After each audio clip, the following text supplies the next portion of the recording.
Dear friends and students of MSc final zoology, आज का जो मेरा लेक्चर है वो दो पार्ट में है। ये लेक्चर जो बेस्ड है वो issue related to developmental biology है। इनफैक्ट है क्या कि डेवलपमेंटल बायोलॉजी को स्टडी करने से पहले हमको दो चीज़ें बहुत इम्पॉर्टेंट है। एक तो इसकी मेथडोलॉजी और दूसरा हमको स्टडी क्या करना है। तो ये जो एक बड़ा लेक्चर है, इसलिए मैंने इसको दो पार्ट में डिवाइड कर दिया। तो ये पहला पार्ट है।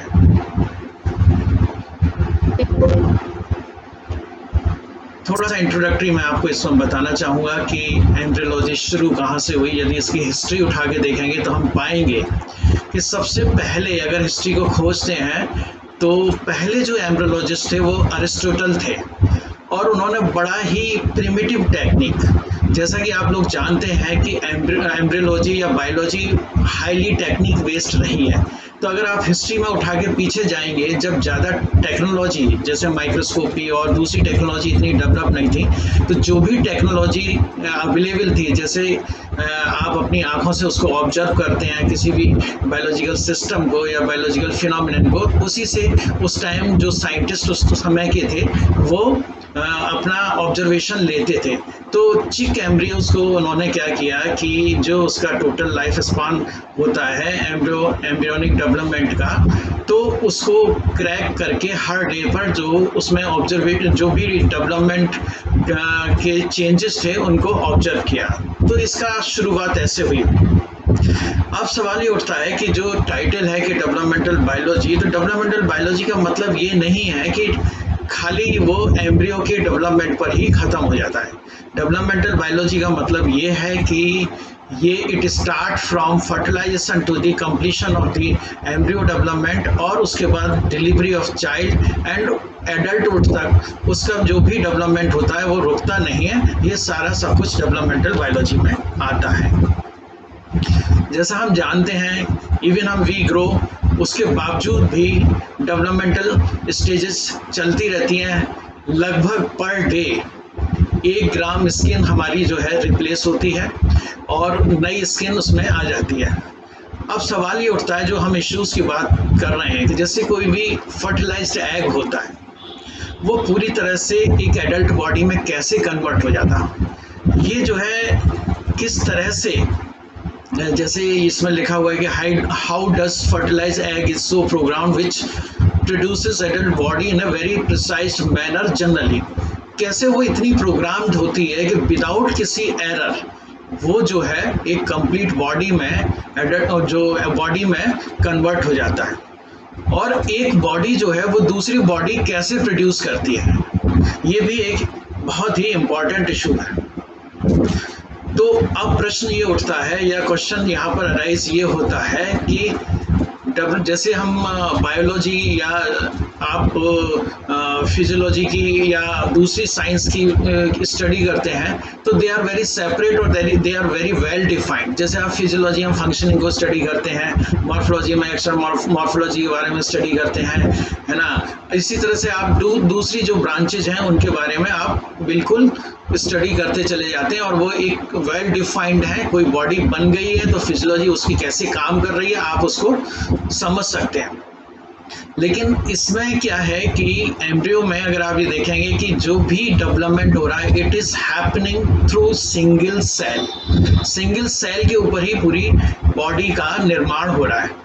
यानी अगर आप जैसे मान लीजिए मैं एक यहाँ पर फिजियोलॉजी का उदाहरण दूँ, तो फिजियोलॉजी के उदाहरण में क्या है कि आप यू विल फाइंड दैट जैसे आप रेस्पिरेटरी सिस्टम पढ़ रहे हैं, तो रेस्पिरेटरी सिस्टम में क्या होगा कि यू हैव रेस्पिरेटरी सिस्टम, और आप उसका लंग्स के बारे में स्टडी कर लें और रेस्पिरेशन क्या होता है।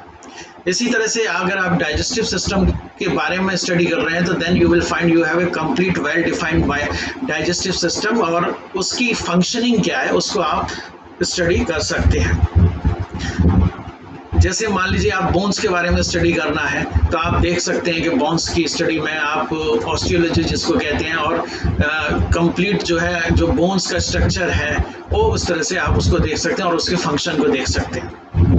लेकिन एम्ब्रियो में क्या है कि जब एम्ब्रियो डेवलपमेंट होता है तो these organs are not formed, यानी इसको इस तरह से भी आप समझ सकते हैं कि जैसे हम किसी मशीन का निर्माण करते हैं तो मशीन जब पूरी तरह से बन जाती है तभी फंक्शन करती है।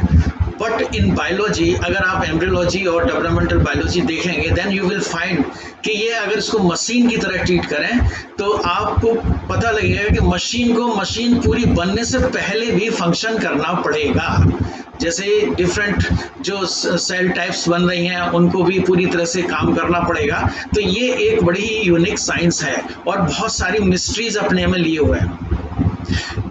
एम्ब्रियो क्या करता है कि जो जीनोटाइप और फिनोटाइप के बीच में मीडिएट करता है। जीन्स जो है किस तरह से बॉडी बनेगी, किस तरह से बॉडी फंक्शन करेगी, उसके बीच में ये मीडिएट करता है। तो डेवलपमेंटल बायोलॉजी को हम ये भी कह सकते हैं it is initiation and construction of organism rather than their maintenance. जैसे ऑर्गन्स बन गए और उनका मेंटेनेंस हो रहा, it is not like that. ये क्या है कि इनिशिएशन यानी पूरी बॉडी के फॉर्मेशन का इनिशिएशन है और उसका कंस्ट्रक्शन है और बाद में उसका मेंटेनेंस भी है।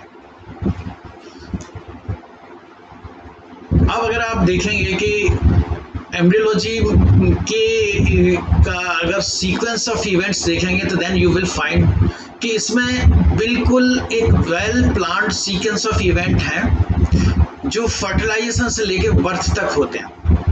अब इसकी जो मैकेनिज्म है उसको किस तरह से समझा जाए, ये मैकेनिज्म अभी तक बिल्कुल क्लियर कट मैनर में उपलब्ध नहीं है या अभी तक पूरी तरह से वेल डिफाइंड नहीं है। यदि ये वेल डिफाइंड हो जाए या पूरी तरह से इसको हम ये कहें कि हमें ये सारे सीक्वेंस बिल्कुल एक से बी कैसे बना, बी से सी कैसे बना, सी से क्या डी कैसे बना और इसकी मैकेनिज्म बिल्कुल हमको पता चल जाए तो हम इसमें बहुत बड़ा एक साइंटिफिक चेंज आ सकता है। तो जनरली अगर आप ये देखेंगे कि डेवलपमेंटल बायोलॉजी में का जो मुख्य उद्देश्य या मेन ऑब्जेक्टिव होता है वो होता है सेलुलर डाइवर्सिटी को क्रिएट करना और वो सेलुलर डाइवर्सिटी के थ्रू सेल्स को उन ऑर्डर्स में अरेंज कर देना जिनको हम टिश्यू ऑर्गन या ऑर्गन सिस्टम भी कहते हैं। दूसरे शब्दों में हम ये कह सकते हैं कि developmental biology is the science of becoming science, यानी कोई चीज शुरुआत से स्टार्ट हो रही है और उसको पूरा कंप्लीट फॉर्मेशन होना है, यानी इट इज जो साइंस ऑफ बिकमिंग साइंस। उसके बाद डिफरेंट सिस्टम्स बन जाते हैं तो डिफरेंट ब्रांचेस भी उसमें आ जाती हैं। तो ये एक शुरुआत से स्टार्ट हो रही है। Developmental science biology is the science of becoming science. अब जैसे हमारी नॉलेज है, जेनेटिक्स हमने पढ़ी हुई है, क्रोमोसोम्स के बारे में भी हमने पढ़ा हुआ है, तो हम ये पाएंगे कि उसमें होता क्या है कि XX जो नंबर ऑफ क्रोमोसोम्स की पेयरिंग होती है तो उसमें XX का मतलब ये होता है कि वो जो है अगर ये पेयरिंग हो रही है फर्टिलाइजेशन के थ्रू तो जो फ्यूचर बेबी है वो मेल होगा और XY है तो वो जो है सॉरी जैसे हम जानते हैं कि XX क्रोमोसोम्स की जो पेयरिंग हो रही है तो ये हम पाएंगे कि जो फ्यूचर बेबी है वो जो है फीमेल होगा और XY क्रोमोसोम्स की जो पेयरिंग हो रही है उसके थ्रू मेल होगा फ्यूचर बेबी।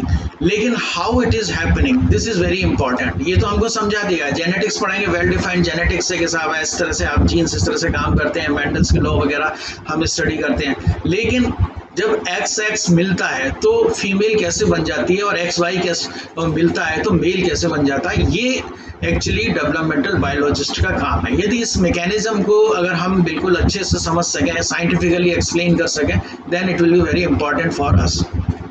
इसी तरह से ये दिया जाता है कि जो ग्लोबिन होता है, आपने देखा होगा जो आरबीसी हम स्टडी करते हैं तो ग्लोबिन का जीन जो है वो आरबीसी में क्यों एक्सप्रेस होता है और एक एप्रोप्रिएट टाइम पर ही वो कैसे एक्टिव होता है। This is the work of embryologist और this is the work of developmental biologist. इसकी मैकेनिज्म को प्रॉपरली अगर हम एक्सप्लेन करें ये बहुत ही एक इम्पॉर्टेंट एस्पेक्ट है और ये अभी तक बहुत क्लियरली वेल डिफाइंड नहीं है।